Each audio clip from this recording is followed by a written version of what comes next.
iteka. Mbese ni hehe ushaka kuzamara ubuzima bwawe bw'iteka ryose? Ni mu ijuru cyangwa ni muri Gehinomu? Tega amatwi ijambo ry'Imana ugezweho n'umukozi w'Imana Pasiteri Ntakende Sadoki kuva ku wa mbere kugeza ku wa gatandatu kuva saa 11:45 za mu gitondo. Ruvari ni wowe Yesu yashenjaguriwe.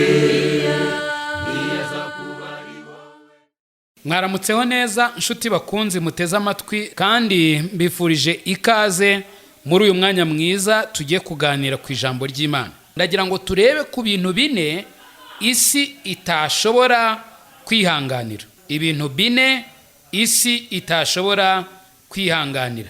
Uyu munsi turasoma Imigani igice cya 30 umurongo waho wa 21 kugeza ku wa 23. Imigani igice cya 30 umurongo waho wa 21 kugeza 23. Hariho ibintu bitatu bitigisa isi ndetse ni bine itabasha kwihanganira: umugaragu iyo ahindutse umwami, umupfapfa iyo aguye ivutu, n'umugore w'igicamuke iyo atashye mu nzu, n'umuja iyo azunguye nyirabuja. Ibi bintu ni ibintu dutuwe tuzi kandi bijya bibaho mu buzima bwacu bwa buri munsi. Kandi ibi bintu ni ibintu ngo bitigisa isi, kandi ni ibintu isi itajibasha kwihanganira. Kubera iki itabyihanganira? Nuko ari ibintu bidasanzwe. Ni ibintu bidasanzwe. Kandi ibi bintu impamvu bidasanzwe nuko ari ibintu bitaba buri gihe, kandi iyo bibaye biratangaza cyane.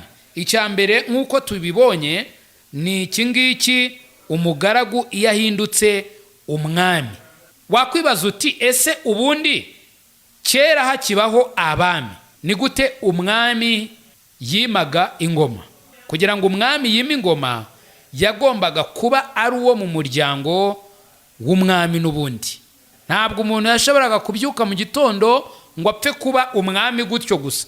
Byarashobokaga, ariko ntabwo byari cyane, byari ibintu bidasanzwe. Kandi iyo byabaga nk'uko Bibiliya yabitubwiye, byatigisaga isi. Umugaragu iyo ahindutse umwami, iki ni ikintu gitigisa isi, iki ni ikintu kidasanzwe. Sinzi uko ubyumva, sinzi uko ubitekereza, ariko iki kintu ni ikintu gikomeye. Umugaragu iyo ahindutse umwami ntabwo ari ibintu bisanzwe. Icya kabiri, umupfapfa iyo aguye ivutu. Umupfapfa iyo aguye ivutu. Yari umupfapfa, ariko noneho yiyongeyeho kuba aguye ivutu. Ngira ngo urumva icyo byacura. Ntago ari ikintu wakwishimira kubona igihe umupfapfa yaguye ivutu. Hano ntekereza ku bantu benshi batandukanye. Nabaha urugero nk'umwami Nero, uzwi mu mateka ko yishe abantu benshi, by'umwihariko abakristo. Noneho ukibaza uti yabicaga ngo yunguke iki? Ntekereza ko yari umupfapfa. Yabaga yaguye ivutu, hanyuma agakora nyine iby'ubupfapfa. N'abandi benshi. Icya gatatu, umugore w'igicamuke. Umugore w'igicamuke iyo atashye mu nzu. Ariko umugore w'igicamuke ni mugore bwoko ki? Igicamuke ntabwo mbyumva neza, cyangwa ngo mbe nabona amagambo mbishyiramo. Ariko umugore w'igicamuke ngira ngo uramwumva, ni wa mugore udafite guca bugufi, wa mugore utanamenya yuko ari umugore, ahubwo akaba ari igicamuke, avugira hejuru, imico ye n'imyitwarire ye biri hejuru, ari umurwanyi. Ari wa mugore rwose uvuga ngo ibeshye unkoreho. Hari ukuntu bavuga ngo ibeshye unkoreho gira gute na gute. Mbese akaba ari igicamuke utapfa kumusuhuza ngo ugende atagututse. Hari n'abantu usuhuza bakagutuka. Donc uyu mugore ni uko aba ameze. Ariko noneho ikibazo nyacyo nyamukuru kivuka iyo uyu mugore atashye mu rugo. Mbese urumva urwo rugo rwaba rumeze rutera? Urumva rwaba rurimo amahoro? urumva rwaba ruri mu mutuzo, urumva urugo rwaba rumeze ruti. Umugore w'igicamuke iyo atashye mu nzu, ibi ngo bita igisisi, ndetse nk'uko Bibiliya yabitubwiye ngo ntabwo ibasha kubyihanganira. Ntabwo ibasha kubyihanganira kuko ntibisanzwe. Umugore w'igicamuke iyo atashye mu nzu. Hano hari icya kane, n'umuja iyo azunguye nyirabuja. Wari umuboyi iyo asimbuye nyirabuja kuba umugore mu rugo. Mama we, dore ingorane ngo ziraba, dore umuriro ngo uraka. Niba umuja asimbuye nyirabuja, haba hari agasuzuguro, haba hari ibitutsi, haba hari ubushizi bw'isoni, haba hari ibintu byose by'umwanda wakwigera utekereza. Nta kubaha, nta kinyabupfura, nta burere, ibintu byose bihita bipfa bikava ku murongo. Kandi rega n'umugaragu yahindutse umwami nuko bigenda. Umupfapfa iyo aguye ivutu nuko bigenda.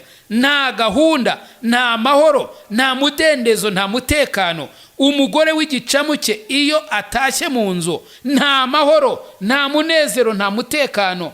N'umuja iyo azunguye nyirabuja nuko bimera. Nta mahoro, nta mutekano, nta gahunda. Kubera iki? Nk'uko twabibonye, ndagira ngo ngaruke inyuma gatoya. Erega hari abantu bari kuvugwa, hari abantu bari kuvugwa hano ku murongo wa 11, ngo hari umuryango w'abantu bavuma base kandi ntibahe ba nyina umugisha. Hari umuryango w'abantu biyita intungane kandi batuhagiweho imyanda yabo. Hariho umuryango w'abantu bariya bagira amaso y'ubwibone, ijisho barikura mu gihene.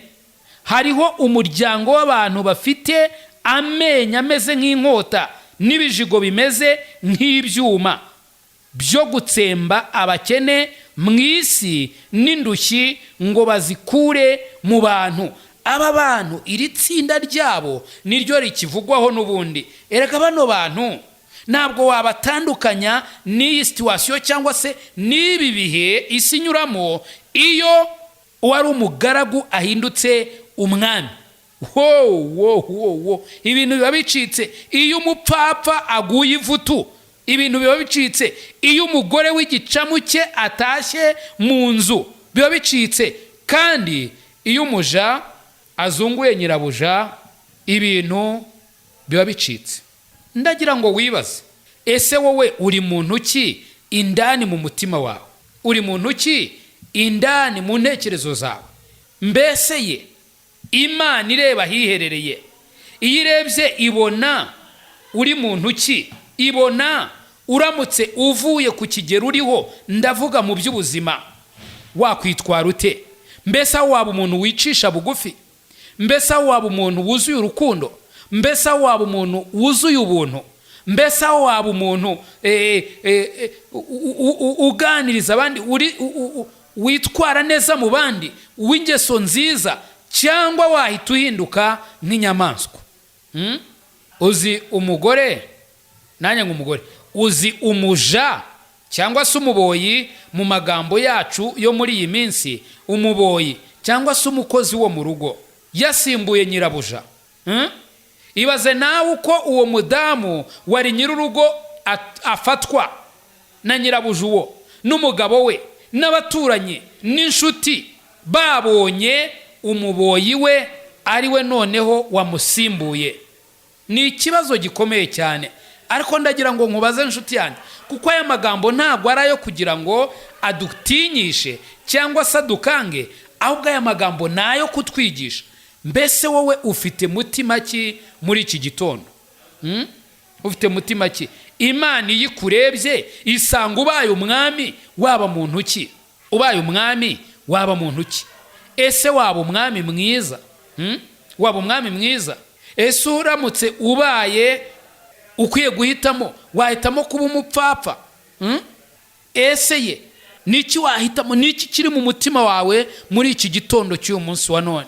Imana yacu idufashe kandi Imana yacu tugirire neza. Kandi ikindi hano harimo kutwigisha nk'uko tumaze gusoma uhera ku murongo wa 11 ukageza ku murongo wa 14. Hano hantu harimo kutwereka ibintu birwanira mu mitima y'abantu. Sanga umugaragu yifuza guhinduka umwami. Hari umuntu rwose nigeze kugira amahirwe yo kuba ndi mu mwanya wo kumuha akazi, inda nakamuha, ariko byarangiye ibintu bibaye intambara. Ni iki kiri mu mutima wawe? Hari abantu benshi baba bari mu kazi ahantu runaka ariko batishimye, akumva yakwica umukoresha we, akumva yamuroga, akumva yagambanira umuri hejuru kugira ngo arebe ko yabona uwo mwanya. Iryo ni ishyano. Hari abantu batagira ubwenge, noneho iyo babonye ibyo barya rero ubwo noneho bihumira ku murari, mbese biragenda bikazamba bikaba bibi cyane. Umugore w'igicamuke iyo atashye mu nzu, hari umugore rwose, hari abagore benshi abagabo basiga bakigendera, ariko hari n'abagore basiga abagabo. Kubera iki? Buri muntu wese ni umunyabyaha. Ntabwo abagore ari bo banyabyaha gusa, ntabwo abagabo ari bo banyabyaha gusa. Bibiliya ivuga yuko twese twakoze ibyaha. Rero iyo umuntu akoma urusyo akwiye gukoma n'ingasire. Hano Bibiliya itubwiye umugore w'igicamuke iyo atashye mu nzu, ibi bintu bitigisisi. Kubera iki? Kubera ko amahoro ntabwo ashobora kuboneka muri ako gace. Ni induru gusa, ni amahane, ntajyana n'abandi bagore bo muri ako gace. Niyumvira umugabo we, ntabwo ashobora kwigera afatirwaho urugero. Mbese amahoro aba abuze. N'uyu muja iyo ahindutse nka nyirabuja cyangwa se asimbuye nyirabuja, ubundi kinini ni ikintu kibi cyane. Kandi koko hari abantu muri iyi minsi bameze gutyo, bashaka gusimbura ba nyirabuja. Ibi bintu ntabwo ari byo, kandi ibintu ntibikwiye kuba mu ntekerezo zawe. Wari ukwiriye kwitonda disi we, ntushake kurya iby'abandi, ntushake kuniga abandi, ahubwo ukajya unyurwa n'uko Imana yakugize, ukajya unyurwa n'ibyo Imana yaguhaye, ukajya unyurwa n'umwanya Imana igushyizemo. Kandi icyo gihe iyo bibaye gutyo nibwo Imana irushaho kugusukira imigisha. Mana, icyama ukaturinda kuba abakanga isi, ahubwo tukaba isoko y'amahoro, tukaba isoko y'ibyishimo, tukaba ikiraro kiguhuza n'abatari bakumenya. I Karuvari ni wowe Yesu yashenjaguriwe. Nshuti mukundwa, mbese aho izina ryawe ryanditswe mu gitabo cy'ubugingo? Ese impanda ivuze Yesu agarutse nona, cyangwa uramutse uvuye mu mubiri, wizeye neza 100% ko wajya mu ijuru? Ndakwinginga ngo uyu munsi utekereze ku iherezo ryawe, maze ufate umwanzuro uruta iyindi. Imana iragukunda kandi Yesu aragutegereje. Ngwino, tebuka aguha agakiza, akuruhura umutwaro w'ubwoba, aguha amahoro, umunezero n'ibyiringiro byuzuye byo mu mutima. Ukeneye ubundi bufasha, waduhamagara kuri izi nimero: 0783 00 16 46. Imana iguha umugisha. Zakubari wowe munyabyaha gusuhari, ntibyari kubuza Yesu kuza hano kugupfira. Niwaburira imbabazi